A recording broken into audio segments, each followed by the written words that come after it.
Before I came to college, I didn't really understand how having 2 classes a day being done at 10:10, like today I was done at 10:10, how that could be harder than high school. I thought I would just have all this time on my hands. Like, since I scheduled my classes at a certain time, I thought that I didn't have to study that much. I thought college would be the same as high school, if not easier than high school. I never had to study in high school, so when I got to college, I felt like that I would have to teach myself how to study. In high school, I did not have to study at all and got a 4.2. Everybody says to me, in college you have like a lot of freedom. I thought that freedom would equal free time. That's what I thought.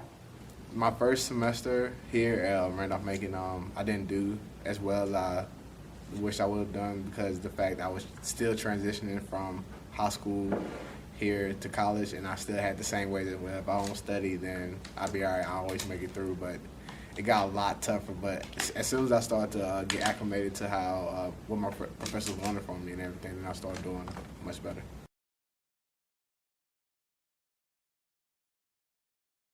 Going to college is definitely a full-time job because there's so much that you have to do out of class to prepare yourself for the class and for, actually succeeding in the class. This is what I learned the teacher philosophy is about being a full-time student.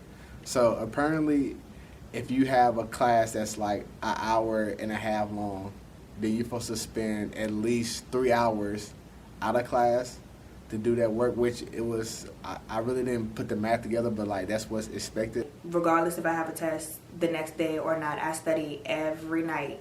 I study like 3 hours a day and like an hour at night. It is a lot to prepare and study because it's not like high school where you study for 30 minutes.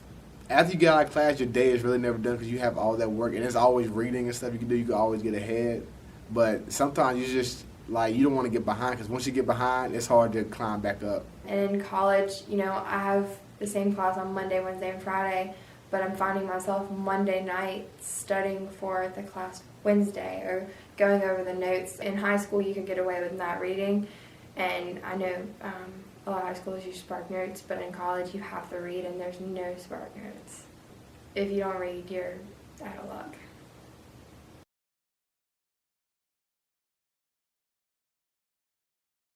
In high school, I probably wrote like 5 papers in that one class. And I only had to write a paper for English class. That was it. At Randolph-Macon, you will write a paper in every class that you have except for math. On average, a week, I probably write 4 papers a week. Whether it's 1 page or 15. Like, I wrote this is my first year, first semester, I wrote my first 15-page paper. Never thought I could do it, but it's doable. So far, I've written 3 12-page papers.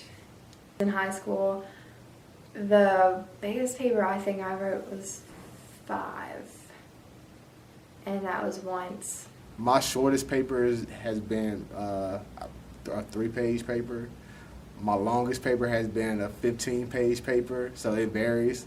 I'm getting ready to write a 22-page paper, and I have another 8-page paper to write. Some of my friends write papers the day before, and of course they didn't get a good grade on it. They want you to give your voice in everything, as well as to be able to provide the information and make sure that you're using like scholarly journals and to build a credible analysis for your paper.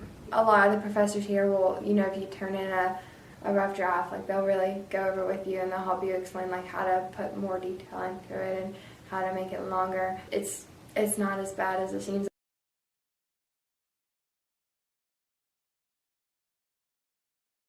I mean, you have time to like actually relax. It's not like it's a 24-hour deal. There is some free time. I mean, maybe about 2 or 3 hours a day, and that's like excluding dinner. If you manage your time correctly, you have a social life. If you want a social life, Monday through Friday, you have to work your butt off to get all of that work done. So on the weekend, you can enjoy yourself. Sometimes you can go home. A group of my friends, we would always go to the rec field by Andrews and we would play a sport, some kind of sport, any sport. And we did that almost every night. And so we definitely had free time. I'm a social person, so when I got here, I thought I would just make friends like always. Originally, when I came here, I was scared that I wasn't going to have friends, or like, who are you going to go to lunch with? Who are you going to go to dinner with? It was kind of like a bigger scare than the whole high school who I'm going to sit at lunch with. Almost everybody that is in my friend group to this day was from my orientation group. It's really easy to find people that you connect with. I was scared that I wasn't going to be able to hang out with them because I would have homework and all that, but we find time every day to even if it's for like an hour, we hang out, go to lunch and dinner. I definitely have like a little bit of a social life here. You have to have a point where you want to like learn about different people, and then so that way you can like share your story. People want to hear your story too. And so when you tell your story, you give it, well, maybe we had the same views because of this, or we different because they were brought up like this and I was brought up like this, but I understand where they're coming from. So you just get different opinions, you get different ideas, you learn why people think the way they do, which is very, very important when you get out of here, because you're gonna have to work with people that are not from the same place as you, that have different experiences that you do. So just being able to understand and be able to comprehend why people think the way they do is a very important thing to do while you're in college.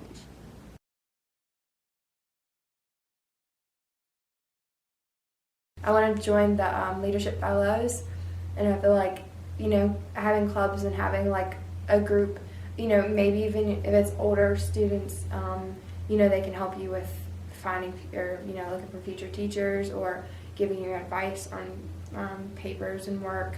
And I think that clubs can help you develop a sense of maturity. Like Leadership Fellows, like they teach you how to be a leader and like how to be responsible for yourself and others. I told myself, okay, first year, no clubs, just tennis in school. That's it.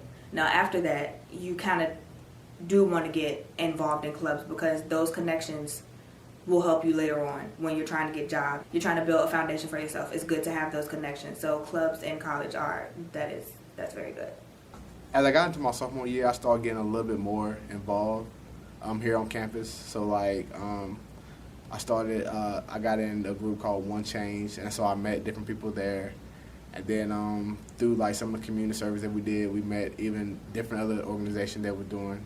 So as I started getting involved on campus, I started to create friends, and then I started to just go around talking to more people and like just trying to have fun like all college students should do. Like I know that grades and stuff come first, but at the same time you have to understand that you're also here to meet people.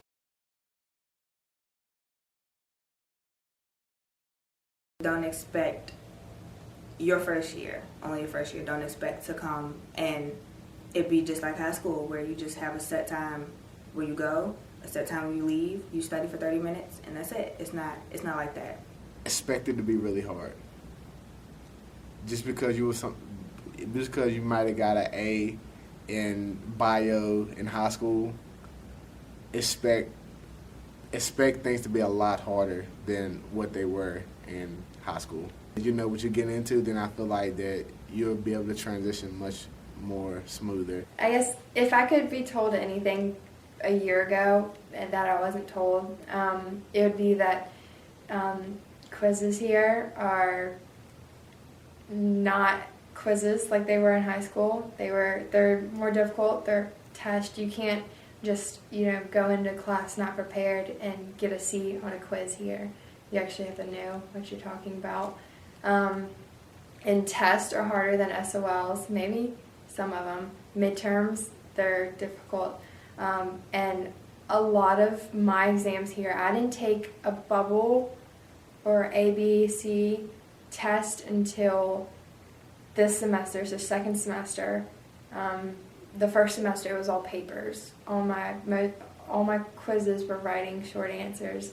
All my tests were short answers, and my midterms were really long papers. If you put in the effort, if you put in the hard work, if you ask the right question, if you feel like that you need to, if you have a question about something, you ask the right question, and I'm sure the professor here will help you with it. If you do that, if you know you've done everything, then you'll get the grade that you deserve to get. If you don't get something, ask questions. It's nothing wrong with. That's what I've learned. Like, it's nothing wrong with asking questions. You're not gonna have time to watch every season, every episode on Netflix like you think, because I know a lot of college or, younger students are like, yeah, I'm just going to sit in my room and watch Netflix the whole time. You're really not. What some freshmen are used to, and I'm kind of guilty of it, is when you're in high school, you're so used to your parents doing everything. Like, if there's a problem with the teacher, your parents will email, your parents will call. You don't really have that liberty here. You have to kind of be independent. If a student has a roommate problem, I feel like that they need to like sit down and talk with the person, with their roommate. Like, I understand you want somebody to vent to about it, but talk to them. Like, maybe it's just something they don't know they're doing. Just be honest with them. Just tell them how you feel. You have an RA for a reason. Talk to your RA about it. Have a nice little sit-down conference. But it's no need to call your parents about that. Like, it's too many resources on campus that they have here for those specific type of things that you don't need to call your parents for.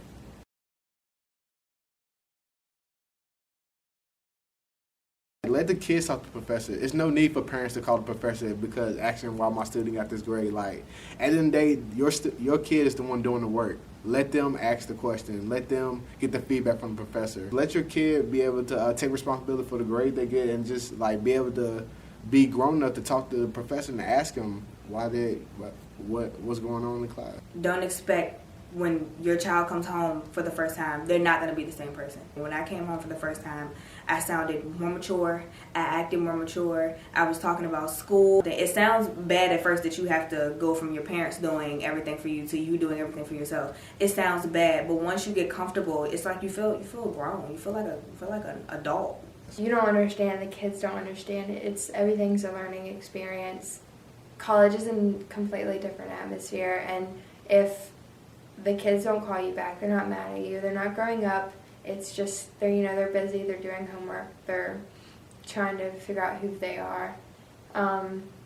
If a student is, I guess, struggling in a class, not understanding a class is just part of college, and it helps you learn. I don't think parents should shun on kids for getting a bad grade. College is hard, and you just have to let the children learn from their own experiences. And trust me, if for coming from a student that got A's and B's in high school, if you get your first C, you don't want your parent yelling at you because you're yelling at yourself. Schoolwork here is like really hard, and just because you may not be doing well, don't think that I'm wasting your money or like my time like doing other things like partying and things like that. Like, sometimes it's just hard. Like, you just have to be patient and just know that like some people are actually putting in the work, and it's tough.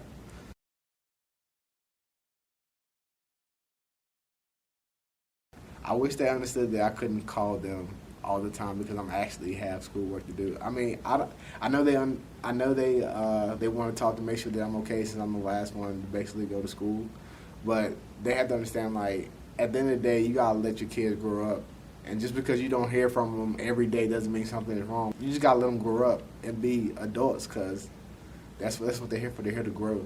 My father, I'm guessing he assumes that every weekend, he texts me sometimes, and I don't text him back, but he always thinks I'm out partying or doing stupid stuff, when honestly, I'm normally in my room watching TV or, going, to dinner, jumpology, playing putt-putt, going to the movies. Don't be scared, because, if they're smart enough to go to college, they're going to keep their priorities straight. I wish that my parents understood better. If I don't call, it doesn't mean I'm drinking. It does not mean I am dead. I am doing schoolwork. But in college, that's kind of the time to just say, you know what, she's an adult now. I'm going to let her be independent and do things for herself.